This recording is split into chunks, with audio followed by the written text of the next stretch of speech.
I'm going to use my professor voice because this microphone works for the live stream, but apparently not for the room. So I'm going to try to be loud. Welcome. Thank you all so much for coming out in this unseasonable cold for Houston. Really great to see so many people here, so many students here. My name is Karen Tamber-Rosenau, and I'm faculty in the program in Religious Studies and also in the program in Jewish Studies. I want to thank our partners who have made tonight's event possible. So first, I want to mention the Center for Public History, the College of Education, the Jewish Studies program, and the Department of Political Science, all cooperating to make this happen with Religious Studies. And I especially want to shout out the CPH for making the live stream and recording possible. Thank you so much, and thank you so much for the tech folks who are here and keeping everything working in good order for this evening. So we are going to, in just a moment, I'm going to turn things over to Dr. Mark Chancey, who is our special guest this evening. He is going to talk and present for about 45 to 50 minutes, and then we will have some Q&A time. So save up your Q&A to the end. So let me introduce our speaker. Dr. Mark Chancey is Professor of Religious Studies at the Dedman College of Humanities and Sciences at Southern Methodist University in Dallas. He is a biblical scholar and teaches on Judaism, Christianity, and Islam, and he has published very widely on issues of religion and public education. Specifically, his reports on Bible courses in public schools for the Texas Freedom Network Education Fund are standard starting points for getting introduced to this issue of Bible in public school in Texas. He is currently working on a monograph called The Good Book as Textbook, which will be a history of controversies over public school Bible electives. And he has 3 previous books which work at the intersection of biblical studies, Jewish studies, and the archaeology of the Roman East. So please join me in welcoming Dr. Mark Chancey.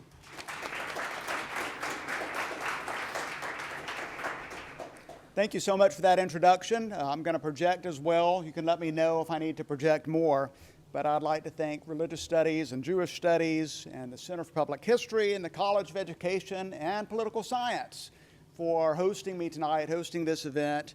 And thank you all for coming out on a cold winter's day to talk about how public schools in Texas are going to teach about the Bible. I always enjoy talking about how public schools teach about religion. To me, it's an interesting subject, it's a fascinating subject, and I get to talk about religion and politics all at the same time, which you're not supposed to do at all. So here we go. Certainly when it comes to religion and public education, there is a lot to talk about right now. I mean, think about Oklahoma, where we have an effort to put a Bible in every classroom, and an effort to have every teacher teaching from the Bible. Think about Louisiana, where we have a law requiring the posting of the 10 Commandments in every classroom. And as it turns out, states across the country are introducing similar measures about the Bible and public school. There is a national campaign to increase treatment of the Bible in K through 12, kindergarten through 12th grade, public education, including here in Texas. So here in Texas, we have the development that prompted tonight's lecture, the new Blue Bonnet reading lessons for kindergarten through 5th grade. Some of these lessons teach about the Bible. Some of these lessons teach about other aspects of religion. No school district is required to adopt any of these lessons, but those that do get an extra $60 per student. So that is a serious financial incentive to adopt these lessons. Now, let me make my own position clear from the start. I am in favor of public schools teaching about religion, including about the Bible. But they have to do so in ways that are balanced, religiously sensitive, age-appropriate, factually accurate, and First Amendment friendly. Unfortunately, in my opinion, Texas's new Bluebonnet reading lessons fall short. I'll explain why, with the hope that looking at these materials will help us to think more broadly about how public schools can and should teach about religion. So, the Texas Education Agency released a preliminary version of these lessons in May, and when it did so, it prompted an immediate uproar. I mean, no sooner had the TEA released these lessons and put them online than this story popped up at the 74, which is an education news outlet.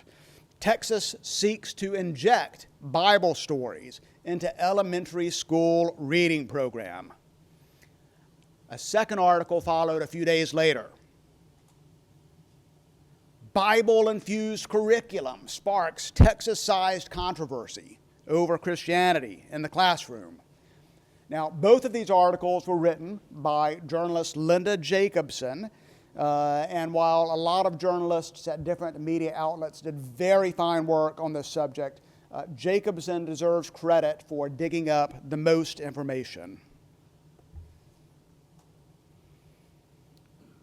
The lessons were posted on the TEA website so that people could look at them, and it quickly became obvious that a surprising number of lessons did indeed talk about the Bible.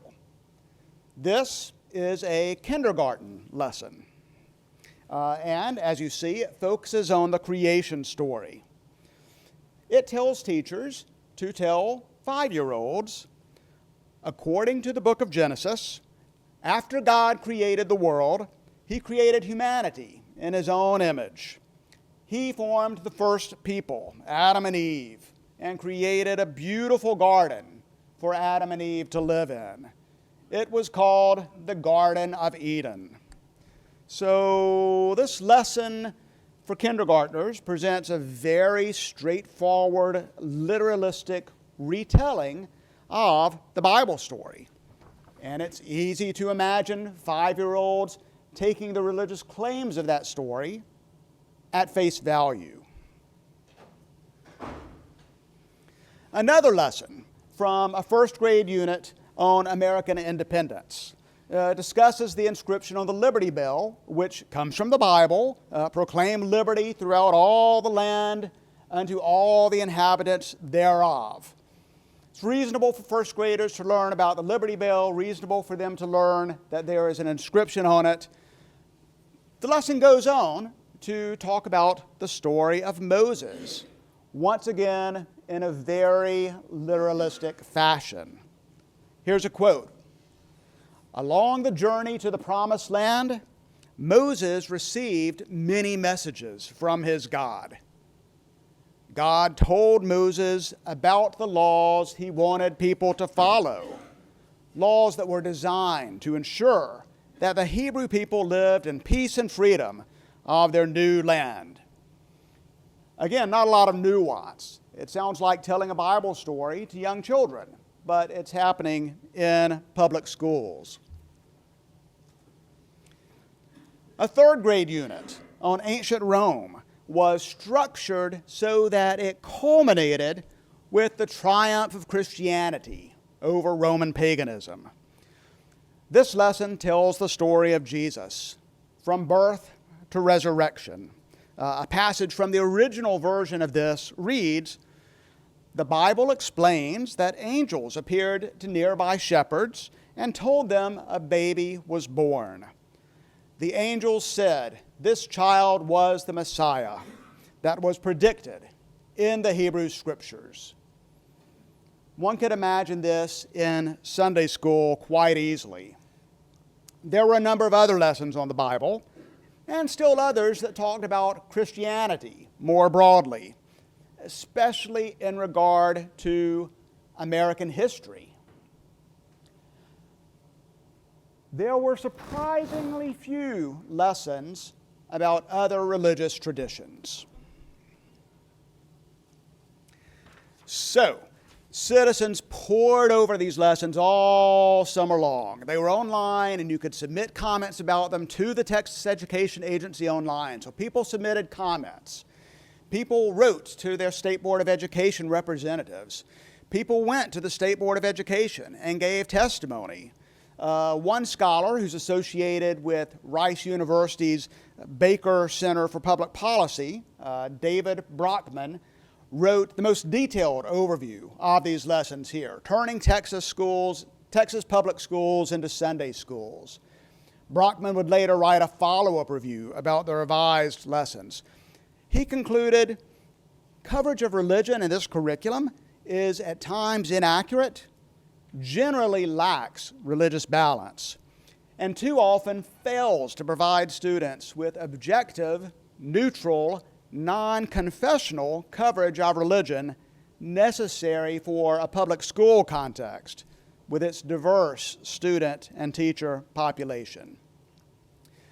Now, just for the sake of disclosure, I want to note that I was a public critic of these lessons, and I still am. I worked very closely with a number of groups to advocate for improvements to these lessons, and so I was involved in that, and I just want to put that out there for disclosure's sake. Well, the Texas Education Agency took this feedback very seriously and made a number of changes in these lessons, but not enough, in my opinion, to make them appropriate for public school usage. Nonetheless, in late November, the State Board of Education voted 8-7 to approve these lessons. So now the debate has shifted to individual school districts across Texas. Every district has to decide whether or not to use these lessons, and if they do, to take the extra money that comes with them. Now, the TEA, for its part, has always insisted that these lessons do not play religious favorites. It insists that lessons just cultivate religious literacy as part of a broader cultural literacy.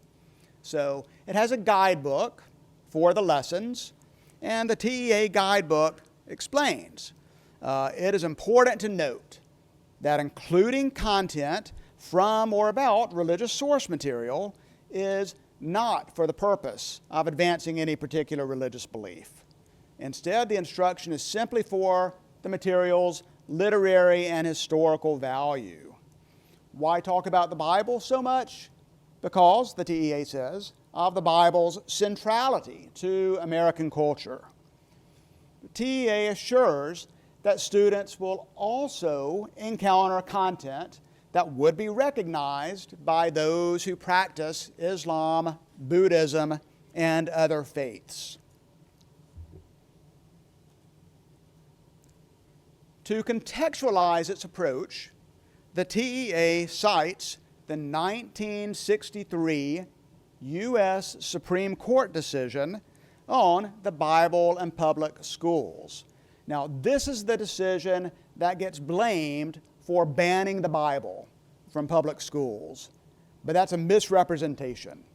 It did not ban the Bible. What this decision did was it prohibited school-sponsored, devotional, ritualized Bible reading. It explicitly affirmed academic study of the Bible and of religion more broadly. And this is the most famous quote from it. It may well be said that one's education is not complete without a study of comparative religion or the history of religion and its relationship to the advancement of civilization. It certainly may be said that the Bible is worthy of study for its literary and historic qualities. Nothing we have said here indicates that such study of the Bible or of religion, when presented objectively as part of a secular program of education, may not be affected consistently with the First Amendment. So, what exactly does it mean to teach about religion objectively as part of a secular program of education? Well, there's actually a reference in the Texas Education Code. This part of the code comes from a provision that is about public high school Bible electives, but it talks about how one would teach about the Bible in accordance with that Supreme Court decision. Instruction shall not endorse, favor, promote, or disfavor, or show hostility toward any particular religion or non-religious faith or religious perspective. The TEA insists that its new reading lessons do not endorse, favor, promote, show disfavor, or show hostility towards any religious perspective. But clearly not everybody's impressed. So for the rest of this lecture, what I'll do is I'll first of all talk about the process by which these new reading lessons were created, and then I'll talk about issues with the lessons themselves and how it is that they teach about religion. Let's talk about the process first. Our story begins in 2020. In 2020, the TEA, Texas Education Agency, released a new set of language arts reading lessons produced by a company called Amplify. Now, Amplify had created these lessons in partnership with an organization called the Core Knowledge Foundation, which emphasizes that everybody needs to have a core knowledge of certain facts. About 400 Texas school districts adopted Amplify lessons, and according to the TEA, some of those districts showed improvements in their reading scores. But as early as 2021, the TEA was asking Amplify to add content to their lessons about the Bible. Amplify says no other state had ever made that request. According to Amplify, what it suggested was, well, why don't we add content about world religions in general to the material? The TEA said, no, we're really looking for content about the Bible. And then Amplify politely bowed out of the process. Now, the TEA denies Amplify's version of events and says it was always very committed to having broad coverage of the world's religious traditions, which is not entirely convincing since these lessons that they created afterwards do not have that. So the TEA next turned to a group called Public Consulting Group and asked it to develop curriculum. Said, we want you to revise our existing Amplify lessons, and we want you to write new lessons that talk about the Bible and other aspects of religion. Public Consulting Group began hiring subcontractors to do that work, to revise the old lessons, to make new lessons, with the TEA paying the subcontractors. All right, so now we've got the lessons being produced. In 2023, Texas passed a new law about the development, review, and circulation of curricula. This new law funds the development of Texas-owned online materials that are to be publicly available. This is the law that provides money for school districts that adopt materials created under this law, and this law also created a new review and approval process. There was something else in this law that was little noticed at the time. Look at this very curious provision. A classroom teacher employed by a school district may not be subject to disciplinary proceedings for an allegation that the teacher violated the First Amendment, the Establishment Clause of the First Amendment, or any related law. In hindsight, this provision seems tailor-made for the lessons that were about to come forth. So, in May 2024, the TEA releases the preliminary version of the lessons. And those articles that I open with come out. And people start paying attention to these lessons and asking questions about these lessons. One of the first questions that people asked was, well, who exactly wrote these lessons? Citizens asked, who wrote these? Journalists asked these questions. State Board of Education members asked these questions. People sent in public information requests asking these questions. Who wrote it? Who wrote it? Who wrote it? Who wrote it? The TEA declined to answer. The TEA's official position is that this entire initiative happened under the governor's COVID-related disaster declaration. And because this happened under the COVID-related disaster declaration, the TEA was not required to maintain normal records.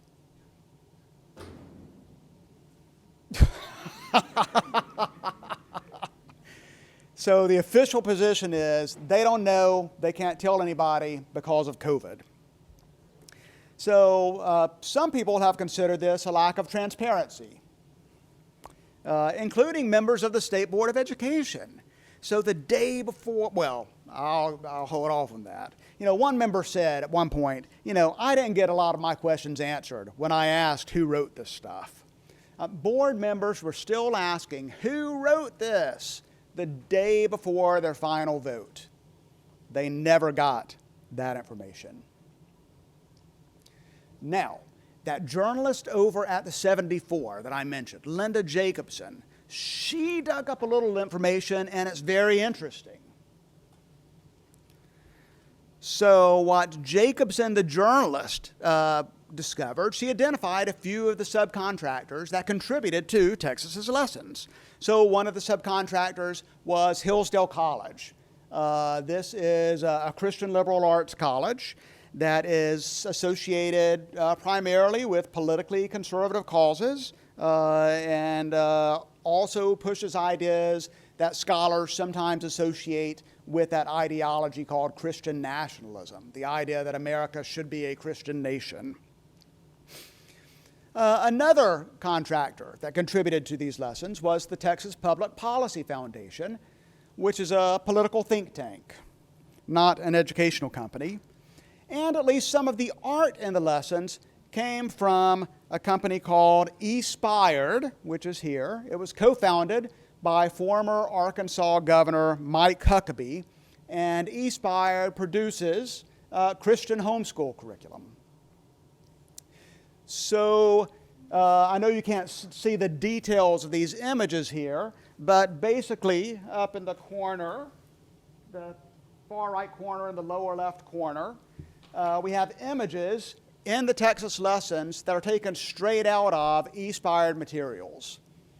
So clearly, this religious homeschool curriculum company also contributed to the Texas lessons. Who else contributed to these lessons? We don't know because the state won't tell us. Also unclear is the role played by a 10-person advisory board that was appointed by the TEA. As the Texas Tribune reported, while some of the panelists on that 10-person board are educators, most of them are not, and over half of them are associated with faith-based advocacy. Now, of course, it's great for people across the religious spectrum, non-religious and religious, to be involved in these types of public service. But there are a lot of questions because there actually did not seem to be much balance in this body. It all kind of leaned in one particular direction. So there are a lot of unanswered questions about how these lessons were developed. Let's shift gears and look over at the lessons themselves. Now, something to emphasize. There are 748 lessons in the Bluebonnet reading materials, and most of them have nothing to do with religion. 90% nothing to do with religion. They talk about other subjects. So when we talk about religion-related lessons, we're talking about a small fraction. Of the religion-related lessons, how many of them focus on biblical material? These right here. Let's unpack exactly what happens in these lessons. So there are 11. You don't have to read through all of that. I'll summarize it. 6 of them focus on material that's shared by both Jews and Christians. It appears in both their Bibles.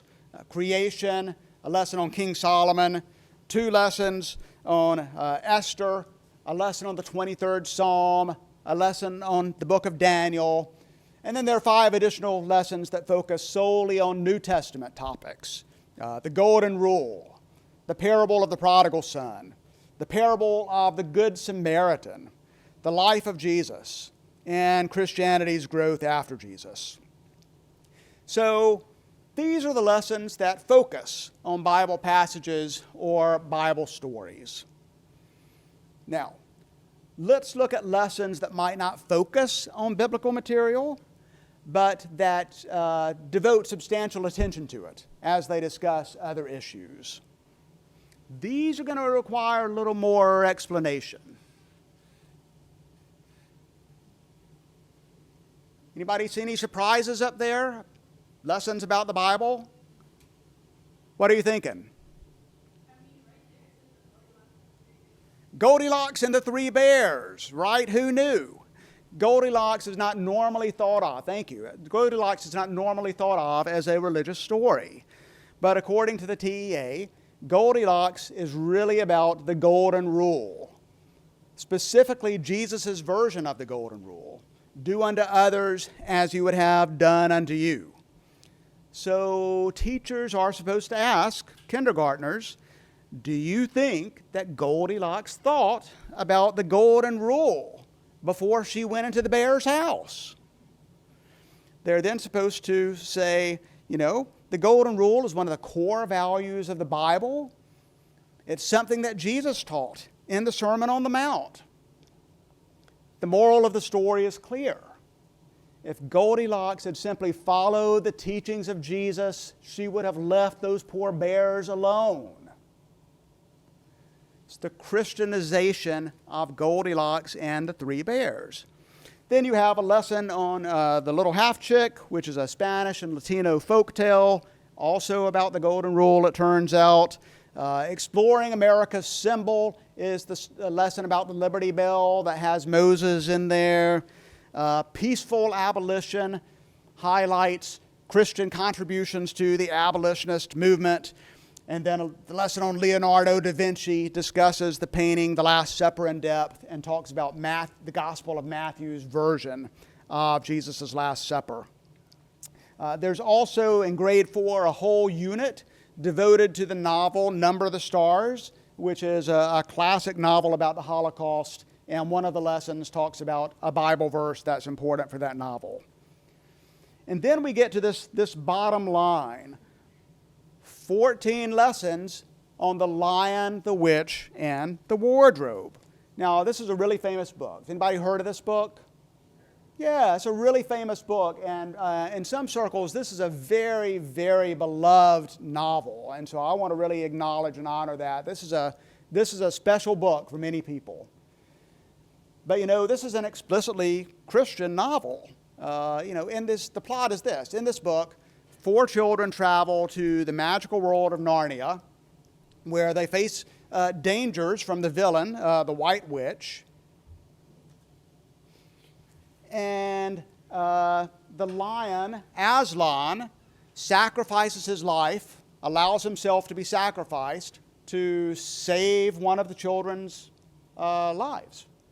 Then after Aslan dies, he comes back from the dead, leads the forces of good and triumph over the forces of evil. And all of this is in accordance with ancient prophecy. So this is an explicitly Christian book, as the teacher's material points out over and over again. It's a Christian allegory. And here you have fifth graders spending about 3 weeks reading a novel that was designed to promote a religion that not all of them identify with.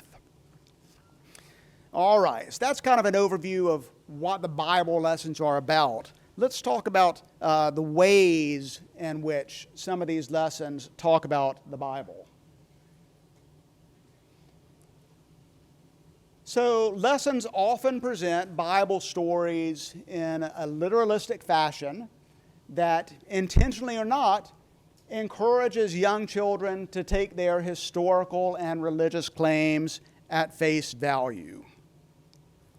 Now, the TEA's position seems to be that if it introduces a Bible story with the phrase, according to the Bible, or according to the New Testament, that it can say it's just telling the story. It's just presenting the information. It's not advocating any claims at all. My question, has anybody in this room ever met a 5-year-old? Right? When a teacher walks through the creation story with kindergartners and gets to the end, is a 5-year-old going to say, well, that's just what's in the Bible, but I understand that some people believe that story and other people don't, and those that do believe that story might interpret it very differently, but I recognize that we're simply learning this for the sake of cultural literacy. Or are they going to say, today we learned in school that God created the world in 6 days and rested on the seventh? They're 5 years old. Age appropriateness is a major issue with these lessons. There are topics in here that might be fine in public schools for older kids. Age appropriateness is a major issue. Some other examples. This example is from the lesson on King Solomon. In the Bible story, see, there's the according to language. In the Bible story, King Solomon's father was a king named David. King David was an honest and loyal ruler. Because King David was faithful to God, God promised him a special son, a son named Solomon, who God said would one day become a great king. I don't think young children are going to be able to parse out what's being reported about the story and the religious claims of the story itself. Or the third grade lesson on Jesus. The Christian Bible explains that Jesus rose from the dead. 3 days after his death by Roman authorities, followers of Jesus visited the tomb and found it empty. An angel appeared and said he is risen, and led them into the tomb. Once again, there's not a lot of nuance in the retelling of this story. You get the idea. There are a lot of other examples. All right, this is another way that I would argue lessons play religious favorites. Lessons direct students to a religious figure for moral instruction. And in each and every case, that religious figure is Jesus. Jesus is a source for ethical instruction that public school children should follow. I think this is problematic. And I would also note that no other religious figure is portrayed in this same way of giving ethical instruction that everyone should take to heart. You know, I don't know of anybody that objects to kids learning that they should help their neighbors. I don't know of anybody who objects to the idea that kids should help people different from them, the Good Samaritan. I don't know anybody that objects to the prodigal son story about the importance of forgiveness. But the implicit message of these stories is that children should look to a specific religious figure as an authority figure and to a specific religious text as an authoritative text. All right. So for comparison's sake, I've talked about lessons about the Bible.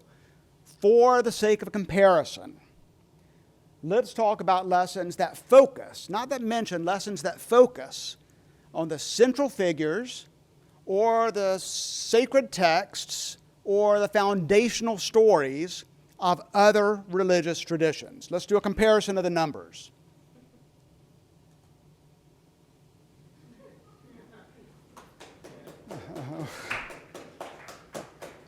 Well, that wasn't intended to be a drop the mic, but it actually, I'll drop it. So there. Right, there are none. There are none. 748 lessons, and there are none. You know, it's so interesting. According to one TA official, references to other religions are kind of easy to find. They're all over the place. You know, I would actually argue that they're not. Now, there are other lessons, not on this slide, that reference other traditions. Let me walk through those with you. So these don't focus, nothing focuses on other traditions, but there are lessons that talk about other religions along the way.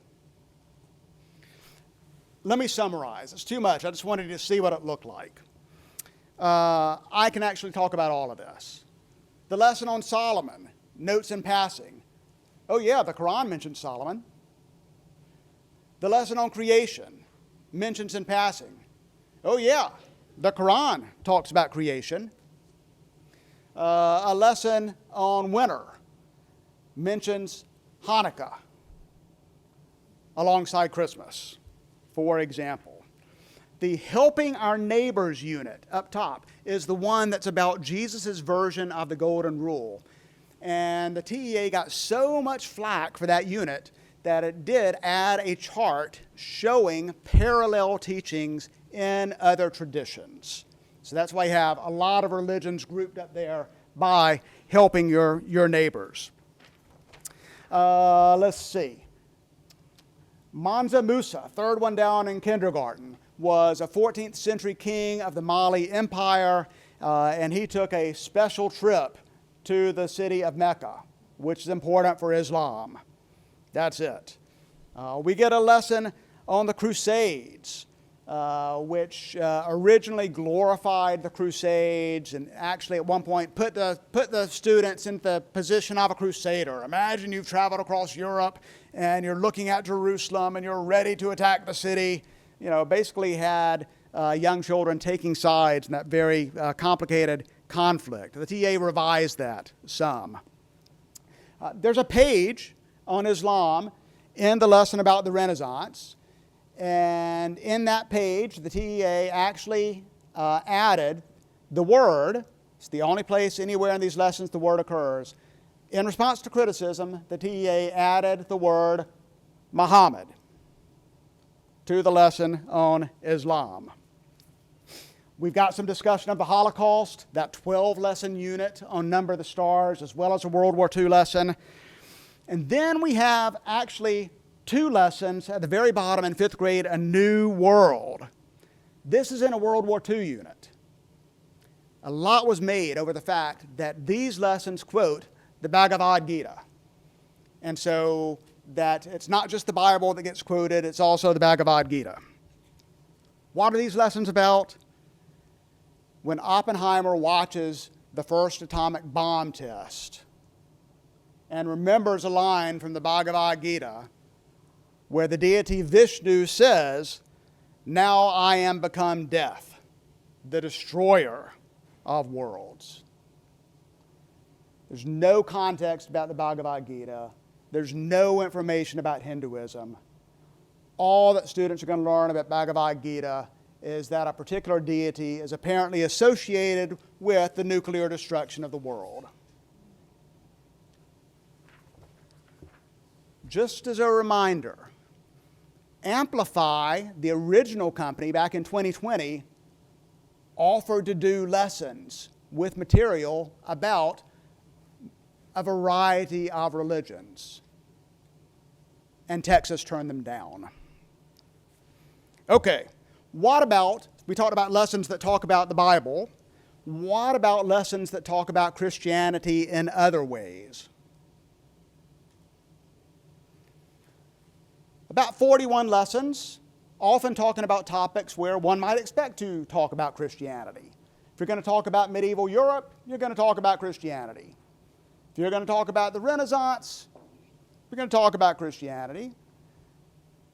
Christianity in American history, makes sense. I'm for students learning about religious history and all these aspects. We could also talk about other religious traditions in these different stages and topics as well. And we could find other topics that allowed us to talk about other religious traditions. In terms of amount and depth of coverage, lessons clearly favor Christianity. Those are the details. If you want the PowerPoint, write me, I'll send it to you. I just wanted you to see that I have actually pulled together details. All right. Now, how do they talk about Christianity? Generally, it's like that old song of accentuate the positive, right?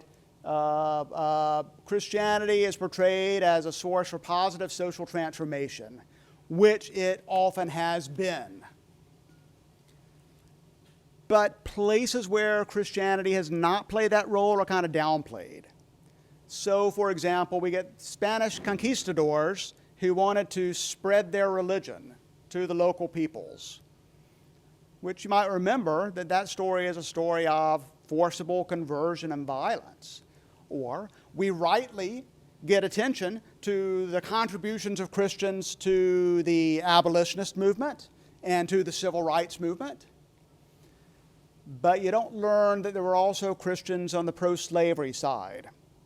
And you don't get much attention to the fact that there were also Christians on the pro-segregation side. So it's not a balanced perspective on all of this. Sometimes it's not wrong, it's just a skewed presentation, so to speak. And then you get religion in early America and the story of religious freedom. Lessons repeatedly bring up the topic of religious freedom, but unfortunately they get many of the details of that very important subject wrong. So, for example, lessons on colonial America talk about the Pilgrims and the Puritans, and they say, look, they came to America for the sake of religious freedom. Well, the Pilgrims and Puritans did come to America so that they would have the freedom to practice their own religion, but they did not extend that freedom to anybody else. They imposed their religion on everyone else and persecuted and discriminated against anybody who represented a dissenting religion. Likewise, lessons suggest even that the Revolutionary War was fought in part so that we could win our religious freedom from the British, which is an odd revisionist way of talking about it. Let me show you a clear example of where we see a particular agenda at play and how religion in American history is handled. So here we have a lesson on the First Continental Congress. This is the meeting where the delegates got together before the Revolutionary War to try to decide how to respond to the British. They're frustrated by the Stamp Acts. They're frustrated by troops being stationed in their houses, et cetera, et cetera, et cetera. The lesson was originally titled Prayer, the First Debate. It was renamed the First Debate. But why does this lesson on the First Continental Congress want students to know? That a clergyman prayed. One of the sessions of the First Continental Congress opened with prayer. And even though the delegates came from different Christian backgrounds, they allowed a clergyman from one church to give that prayer. The lesson concludes, there was no agreement on whether to break away from Great Britain, but there was the beginning of compromise of representatives for the sake of religious freedom. So this prayer is somehow supposed to be an exemplar of religious freedom. Doesn't really explain how that's the case. But the major message is this. Prayer made America possible. That's the lesson that they want children to get from this. This compromise over prayer broke the ice. It primed the pump. It paved the way for delegates to make other compromises that eventually allowed America to be created. There would not be an America if that prayer had not broken the ice. You know, it's really fascinating, and of course all of that, it argues, is about religious freedom. The First Continental Congress put out a couple of different statements about its major concerns, and religious freedom isn't even on the list. It was not something that they really talked about in depth at the First Continental Congress. I would suggest that this lesson has a particular agenda for shaping children to think about America in certain ways that favor some religious groups over others. All right, so in the time that I've got left, I want to take a deep dive into a couple of lessons. And these are lessons about the biblical book of Esther. And there is actually a great article online you can look up that Professor Tamara Rosenau has written about Esther. Google it, you'll find it. She makes a lot of these points. But there are problems all throughout these Esther lessons. So let me do a deep dive here to show you the sorts of problems that we get. The two Esther lessons, and I'll tell you the story of Esther in a second. The two Esther lessons are in a unit called Fighting for a Cause. And this unit, Fighting for a Cause, is about ordinary people, I'm quoting, who stood up for what they believed in and who fought for a cause. Now, I got to say, Esther is the odd person out in this Fighting for a Cause unit because it goes straight from Esther up to William Penn, and then to the abolitionist Wilberforce, and then into the 20th century. So she's the only person from the pre-modern period included. Let me tell you the plot of Esther. Streamlined version, cliff notes.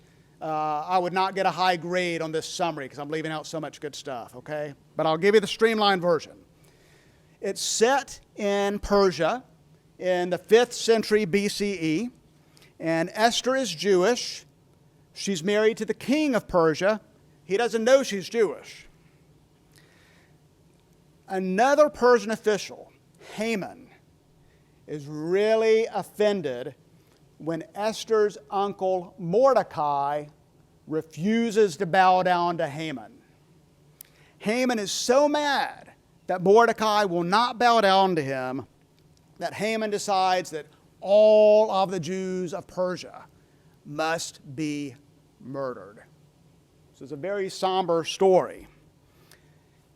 Haman plans to cast lots, as we see depicted here, to choose the day on which Persia's Jews will be massacred. Esther, however, fights for a cause. She stands up for the Jewish people. Haman's plot is foiled. Haman himself is executed. The Jewish festival of Purim, which means lots, celebrates Jews' deliverance from this plot to murder them in Persia. All right, so what about these lessons? Well, the problems start early and they just keep on going. First of all, the teacher's guide presents all of this as straightforward history. Let me just say, for the sake of brevity, that not everybody in the world sees Esther as a historically accurate narrative. You can learn more about that in your Bible classes here in religious studies. Portraying it as straightforward history is basically taking sides in a religious debate and presenting a religious claim as fact. Second of all, there's all sorts of religious insensitivity in these lessons, especially in the original version. So in the original version, it explains Haman's casting of lots. It says, Haman decided to cast lots to determine which month should be the one in which he would destroy the Jews. And then the teacher's guide tries to explain what casting lots is. Casting lots is a game of chance. which itself is problematic, but that's another question. Casting lots is a game of chance, somewhat like rolling dice. Teacher's Guide continues. In ancient Persia, it was a way of helping someone make a decision, and the game was called Purim, lots, an activity. Ask students to choose a number from 1 to 6, roll a die, and ask the students to raise their hand if their number was rolled. Now I got to tell you, Jewish groups raised Cain over this exercise, this lesson in general, but this exercise in particular, rolling the dice part. Here's why.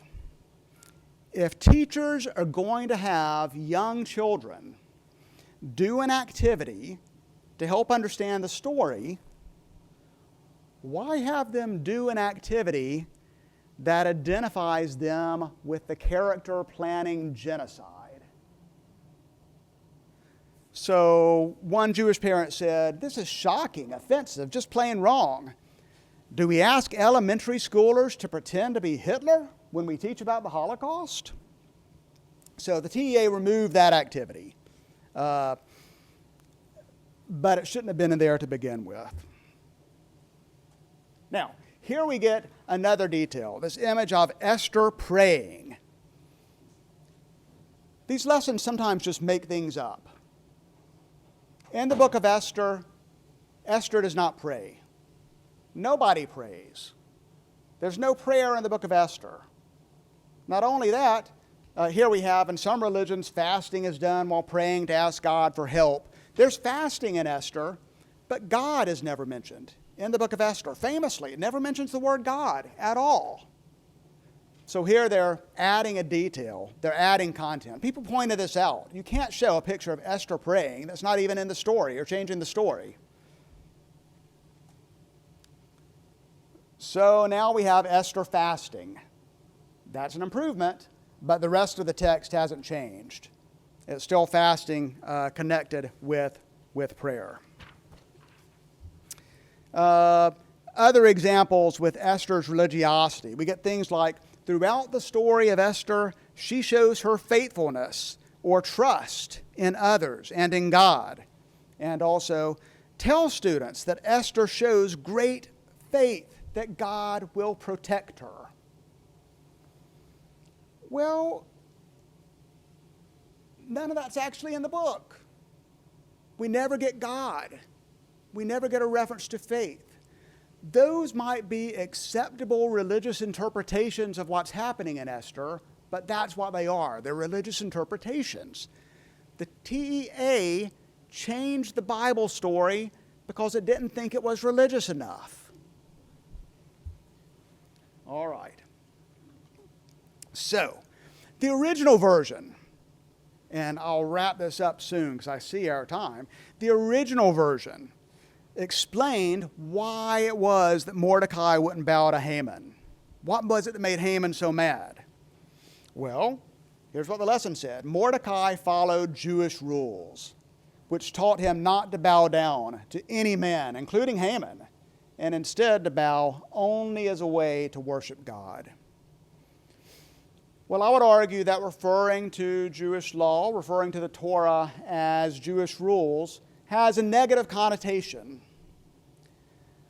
But I would also point out that there's actually nothing in Jewish law that prohibits a Jewish person from bowing to another human. At this point, they're making up commandments in the Torah. But making up this commandment in the Torah then allowed them to say that what was at stake here was, our favorite theme, religious freedom. Haman was trying to violate Mordecai's religious freedom by commanding him to bow. Esther was thus a champion of religious freedom. Folks, I got news for you. The book of Esther is about Jewish survival. It is not about religious freedom. I am all for children learning about religious freedom, but I am against distorting Bible stories to do so. All right. So, the bluebonnet lessons. In terms of amount and depth of coverage, they favor the majority tradition. In terms of how they talk about Bible stories, they often present them literalistically. In terms of other traditions, they get very, very, very little attention. I would argue that this whole episode does illustrate the importance of teaching about religion, just not the way that the TEA intended. Right? This whole controversy illustrates why religious literacy is important. So that people can talk about religion in ways that are sensitive to the variety of religions around them, so that people can be aware of when they are making religious claims and when they're being descriptive, so that people can avoid making basic factual errors when they're teaching our school children about religion. We can acknowledge that when public schools teach about religion, no approach is going to satisfy everybody. But surely, we as citizens can expect higher quality materials than these. As I said at the beginning, I support public schools teaching about religion and the Bible in ways that are balanced, religiously sensitive, age-appropriate, factually accurate, and First Amendment friendly. My hope that is that in the future we have lessons that do so. Thank you very much.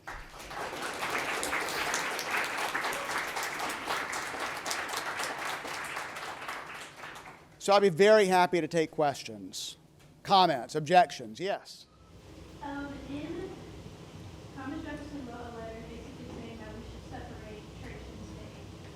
Why, in your opinion, how do you think we would be able to teach this without offending other religions like Paganism, other Islamic traditions? Because a lot of this seems like it is very one way, and we relate the Bible to Christianity. So, Right. and a lot of people, like Judaism, a lot of the Bible can be offensive. So, Yes. how do we teach this in a way to make sure that it is not only offensive to the students, but the parents of those students? That is such a great question. Thank you for that. And, one of the ironies here is that even though multiple lessons talk about religious freedom, it's a theme that runs throughout the religion-related lessons, they never talk about Thomas Jefferson's letter.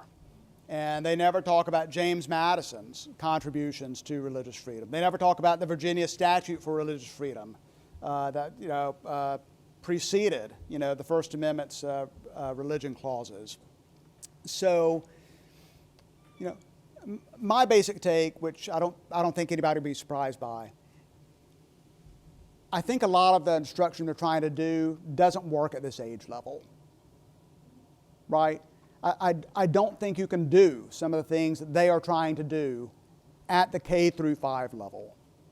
And it's really interesting, if you look at our social studies standards, these topics are not taken up until, in American history, up until junior high, and then the different religious traditions are in high school world history and high school world geography, where students are older and can have these conversations. And there you can say things like, okay, we're just going to look at the story right now, but I'm not making claims about it. We're just going to look at the story.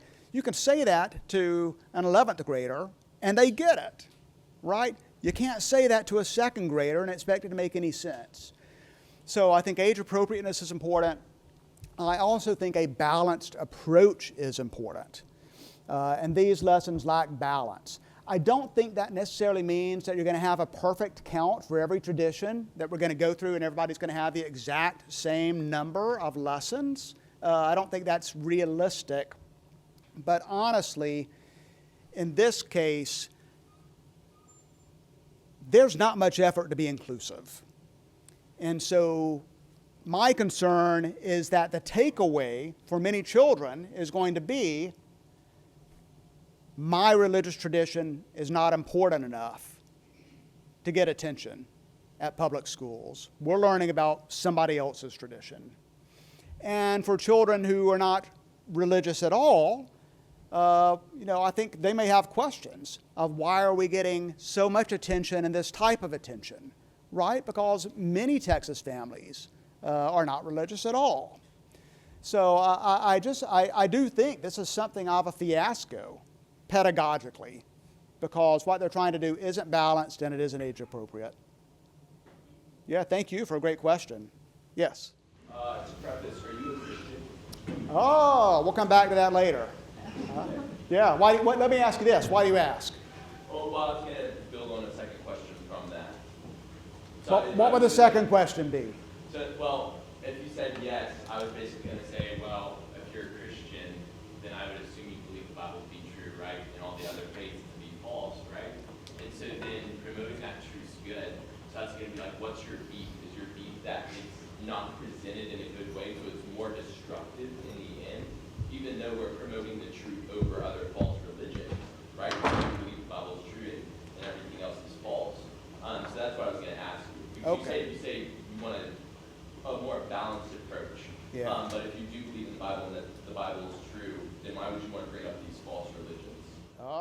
Because the idea that the other religions are false and that one religion is true is a faith claim to which you are perfectly entitled, obviously, right? And any child in school is entitled to whatever their position, their family's position is. But public schools exist to serve all of us, regardless of whether a child's family or that child is religious or not, and if they're religious, regardless of what tradition it is. And a public school that chooses to play religious favorites, then, let's say it's promoting my religion. Well, if it can play favorites, it can promote my religion this week, it can demonize my religion next week. It can flip on a dime. So it's about context. There are places for those types of religious conversations to happen.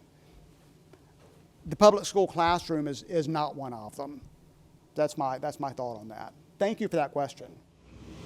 Yeah. I was going to ask, what are some of the most common arguments from proponents of the curriculum that you weren't able to address? Oh, that's a great question, because I did kind of come through with, how do they play religious favorites? So it's always the flip side of we're just doing this for the sake of religious literacy. Yeah, that's always the response. And there's very little detailed discussion of what I try to do, even going quickly, of getting into the nuts and bolts of lessons. Yeah, but look at this. Yeah, but look at that. Yeah, but look at this. It's always just, no, the Bible's culturally important. Let's teach about the Bible. I'm a biblical studies professor. I agree with that. I don't like the way they do it. Yeah, yes. I find all this quite disturbing. So we already are having this Manichaean duality approach with cartoons. I'm sorry, I have a child going into kindergarten in the fall. In terms of HISD potentially adopting this pedagogical approach, the crisis of self-esteem for some children, similar to what these new education systems, their English language learners are being taught a dumbed-down AI-generated version of English mother tongue, which has already had influence on some children seeing this as rejection of their own culture, background, and language. So for kids in kindergarten to be taught these creation narratives, framing good and evil so explicitly, I mean, without any bounds in terms, how are they going to navigate like this? I don't even know where I'm going with my question, but basically what can I do as a parent to combat some of this dogma coming down from the government? Well, thank you for sharing and for sharing so candidly about it and for being willing to share your passion about it, right? And one of the points made was how these lessons will affect the self-esteem of some children who don't necessarily subscribe to the majority religion that's being presented. And one of them was, what can a parent do about it? At this point, what one can do is write school board members, right?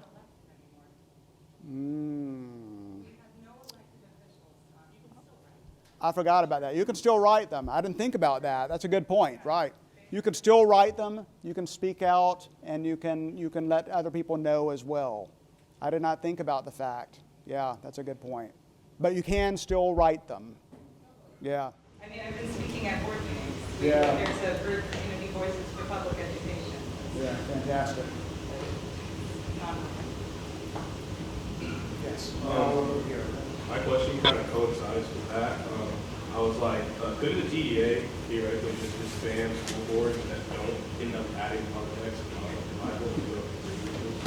Couldn't they change the criteria to it how they did with the United States or yes, where take a school and make a school? Like how? Yeah, good question. So could the TEA, disband school boards or penalize school districts for not teaching this material? Well, adopting the lessons is optional, so nobody's required to do it. And I think forcing school districts to adopt it would encroach upon the notion of local control. So I think that's the boundary they're trying not to cross. So that's also why they're offering the financial incentive. Now, interestingly enough, back about 15 years ago, Texas passed a law that authorizes high school Bible electives. And in that law, in addition to the high school Bible course part, it does specifically require Texas public schools somewhere to say something about the Bible. Doesn't say how to do it.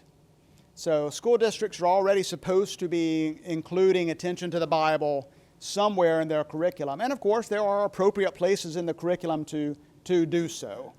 But a curriculum that a school district that wasn't doing that at all would, might have criticism for not following the Texas Education Code. But otherwise, it's a good question, but I don't see those types of punitive measures. I've been looking over this way, so let me pivot over this way. Yes.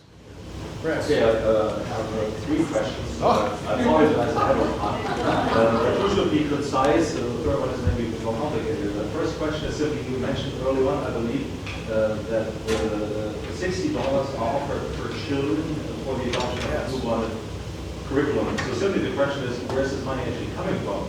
Somebody behind there with big pockets? Question number two, you mentioned lots of different, some coverage of other religions, but just remind me, or I don't know whether I overlooked this, but is there any mention of Native American spirituality, focus, or just in passing at all? Because I don't remember seeing any. Okay, the third one is simply, you said Christianity and Christian perspectives, but of course Christianity is also a very diverse thing with about 20,000 to 30,000 different denominations. And that's a bit more complex. Would you actually be able to detect any favoritism within those 20 to 30,000 Christian denominations? Like that some are more emphasized and others are neglected? Okay, I think I can actually answer those fairly quickly. So, real quick, the $60 comes from public money. Where that comes from, I don't know. Public money, tax money, other sources, public money. From the Instructional Materials Fund. It helps to have an education professor. Second question was, quickly, other indigenous religions. So there is a lot of attention to old or ancient mythology. So that goes back to Greek and Roman mythology, but we also get Aztec, Mayan, Incan mythology. Indigenous religions as living religions today? No. It's all about myth. Third, diversity to Christianity, not a lot of attention. You do in the medieval unit, you get Roman Catholicism and you get Eastern Orthodoxy, some. That's about it. There's not a lot of nuance there. Thank you. All right. So, a student and then Margaret. Yes. I'm not quite sure how much research you did, but the schools that accepted the financial incentive, Yes. did you kind of notice a grouping or categorization of the areas that accepted this incentive? Like, were they primarily in South Texas? Were they maybe not racially diverse? kind of very rural areas, small towns, or was it just across the board kind of the same, different, or how was that kind of like grouped together? Yeah, y'all are asking such great questions. So the question is, can we see any patterns in the school districts adopting these lessons? And actually, all of this is playing out right now. So there's not a lot of information out there in terms of finding the patterns. You'll see an occasional article, so-and-so decided not to adopt it. One pattern that I think we will see is that most large metropolitan school districts will probably not adopt these lessons because they don't want the controversy. So, but it depends on how badly they need the money, right? So I think school districts that are most likely to adopt are school districts that really need the money. I also think that school districts that are more religiously homogenous, there's not a lot of religious diversity, may be more likely to adopt it. But once every district has decided, then it will be really interesting to see what those patterns are. Yeah, great question.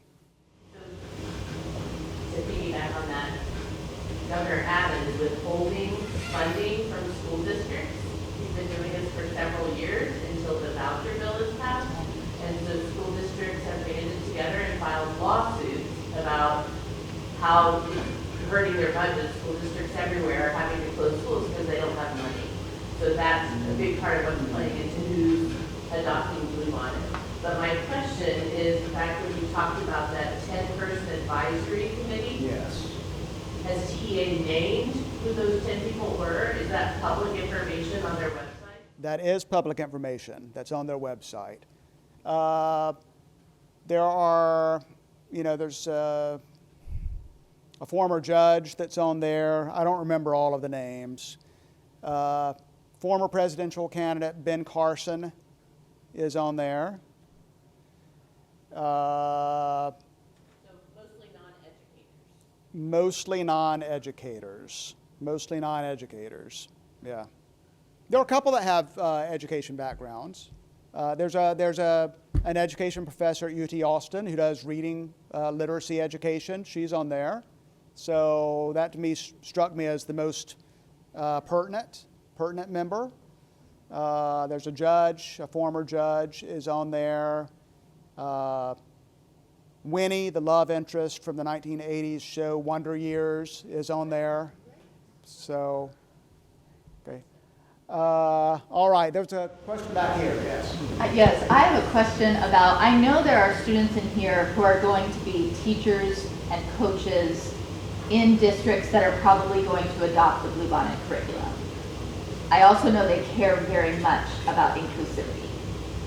Can you just give one idea that a teacher or a coach or a leader in a school district can do to make students feel more included, who might feel excluded by this curriculum, just even in spite of having to teach this curriculum? How can they kind of work within a system that is bigger than them and that they don't really have a choice? Could you talk about this? What's a tip that you could give them? Yeah, wow, that's a really thoughtful question, and I'm not sure that I have a great answer at hand, because we're talking specifically about one subject, right? Reading, English language arts, right? So that teacher's not doing the whole work of public education, right? Well, although I guess in the younger classrooms they're wearing a lot of hats, so I could take some of that back. I think just the reminder that public schools are for all students, whether they are religious or not, and if they are religious, regardless of what religion that is. And that our goal in that space is to respect everyone, regardless of their religious perspective. And if we want to talk about the golden rule and loving our neighbor and loving across difference, I think emphasizing we find these ideas in a lot of other religious traditions as well. They're not unique to the Bible or to Christianity. And we find these same ideals coming from thoughtful people who are not religious at all. And there's a lot that we can agree on, right? Those are good things to learn, loving your neighbor as yourself. shows up in the Jewish Bible, shows up in the New Testament. These are good things to learn. Other people have thought these things too, and let's put it into practice by respecting cross difference regardless of how students relate religiously. Yes? Okay, so the passing of Senate Bill 3 here in Texas restricted discussions about systemic racism and the teaching of critical race theory in public schools. If the Bible can be studied as a historical or literary text, you can kind of see my concern on why there are restrictions on discussing the history of race and racism in America. It just feels a bit like a mix. Yeah, it really is. Well, and again, I talked about how a lot of times there's kind of an accentuate the positive when it comes to Christianity and American history. There's also accentuate the positive when it comes to the Bible as well, right? They're not talking about places in the Bible that are not as feel good. So, yeah, I don't have a good response other than to say I agree with you and I share that concern. And,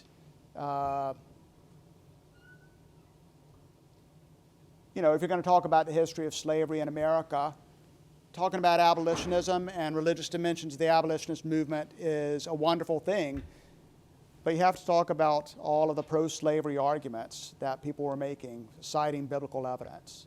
Another point I would make about the abolitionist movement is you should also talk about people other than Christians who are part of the abolitionist movement.